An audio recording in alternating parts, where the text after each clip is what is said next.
I've been playing video games since I was like 7 years old with Pong. Something terrible has happened. I remember Battlezone, you know, really chunking the quarters in that one. Growing up and living with my mom, that's all I ever did.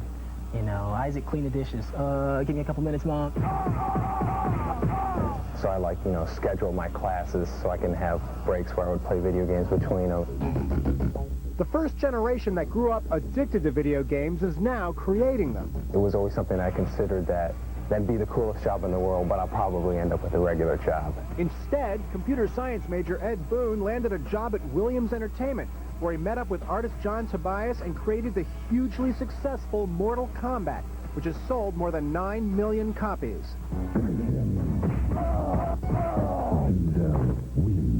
I believe we started Mortal Kombat. I think I just turned 21 at the time. Being young and growing up, it was very cool to just kind of let loose and be able to express yourself.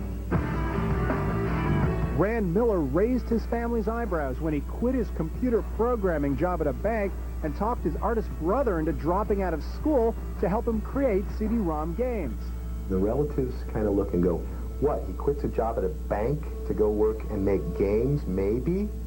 It's kind of a questionable thing to do. Any questions were answered with their third title, Myst, now the greatest-selling CD-ROM game of all time, an elaborate fantasy puzzle that emerged at a time when gory shoot-'em-up games reigned supreme. It's easy to get stuck in a rut and make another, you know, blast them away through the hallway game. One way to break into the biz is by landing a job most game junkies can only dream of, being paid to play video games as game testers.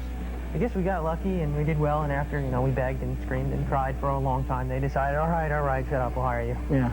Their first assignment, to test out Killer Instinct, a new fighting game. We wanted to do a fighting game. We had a lot of ideas what we could do better.